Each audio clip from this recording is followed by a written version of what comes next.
Esta é a nova Estação Antártica Comandante Ferraz, a principal instalação de pesquisa do Brasil na ilha Rei George, na Antártida.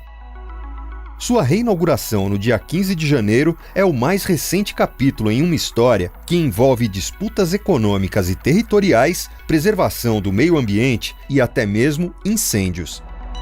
Mas por que, afinal, o Brasil gastou 8 anos e mais de 400 milhões de reais para construir uma estação de pesquisa científica em um dos locais mais inóspitos do planeta?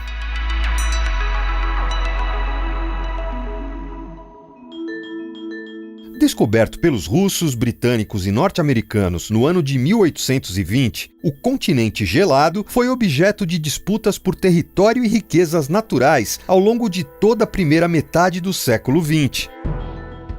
Com a assinatura do Tratado Antártico em 1959 em Washington, nos Estados Unidos, em plena Guerra Fria, as reivindicações territoriais foram ao menos congeladas.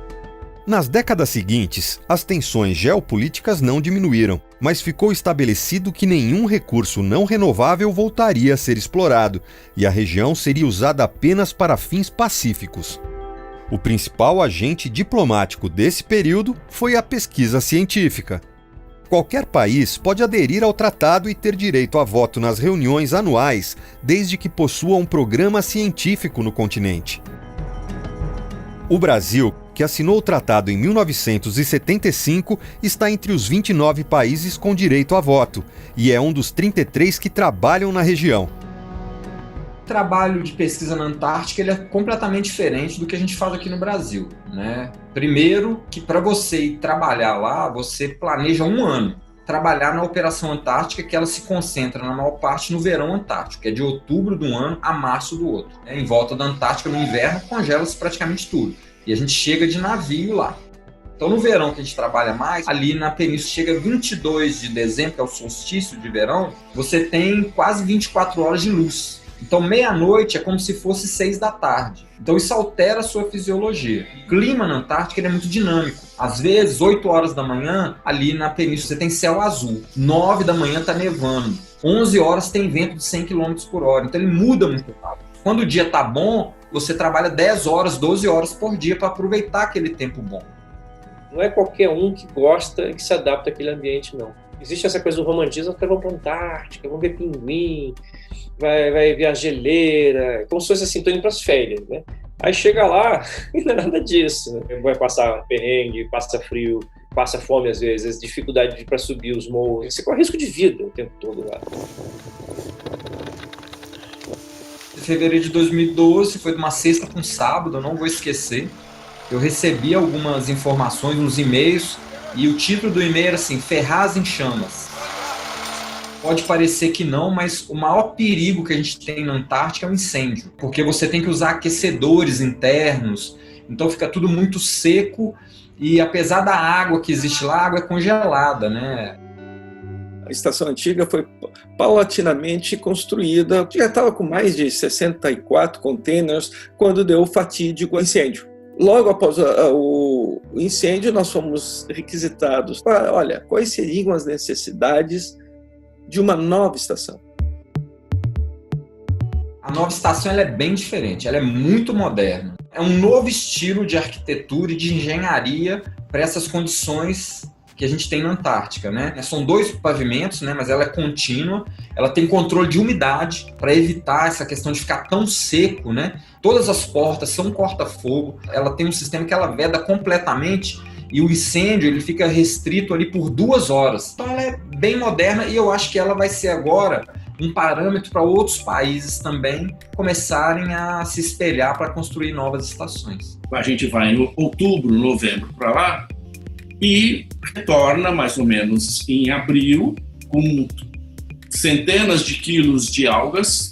Você quer trabalhar com material genético de uma alga, por exemplo. Se você tem toda a estrutura para fazer trabalhos de bioquímica, biologia molecular, microbiologia na estação, você não tem que esperar todo esse tempo, o material não vai chegar degradado e você não precisa transportar todo esse material para o Brasil. Eu conheço várias outras estações de outros países na Península Antártica e a nossa é a maior, sem dúvida nenhuma. Eu poderia ficar lá e, teoricamente, desde a coleta do dado, a análise desse dado, até escrever o artigo e até submeter, porque eu tenho 4G, antigamente isso não era possível, porque não tinha laboratório para isso, né? Agora tem condição. O laboratório é melhor do que de muita universidade. O Programa Antártico Brasileiro tem atividades em basicamente 4 tipos de plataformas. A própria Estação Antártica Comandante Ferraz, o navio polar Almirante Maximiano, acampamentos e, finalmente, o módulo Criosfera 1, que é o Laboratório Científico Avançado, ao sul de Ferraz, a 2.500 quilômetros. Nós temos atualmente 19 projetos com linhas diferentes. Minha linha de pesquisa prioritária principal é a micologia, né, o estudo dos fungos. Diferentes amostras, né?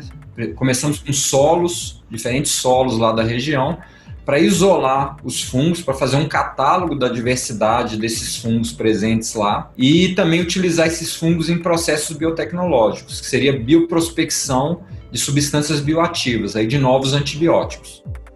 Nosso principal ponto com as algas da Antártica é, sim, conseguir estudar a biodiversidade e estudar a bioprospecção. Tirar da alga algumas substâncias com atividade biológica. E nós temos uma outra área que é uma área de aplicação. Nós temos grupos de pesquisa em São Paulo, no Rio de Janeiro, trabalhando com doenças negligenciadas. Doença de Chagas, Leishmania. Sou professor de botânica, isso já causa um certo espanto, porque as pessoas pensam na Antártica como um lugar muito distante, uma pedra de gelo flutuante lá no Polo Sul, né, como um lugar deserto. E não é bem assim, nós temos vegetação na Antártica, tem muita planta na Antártica. Então estamos descobrindo que a diversidade da Antártica é até maior do que a gente imaginava.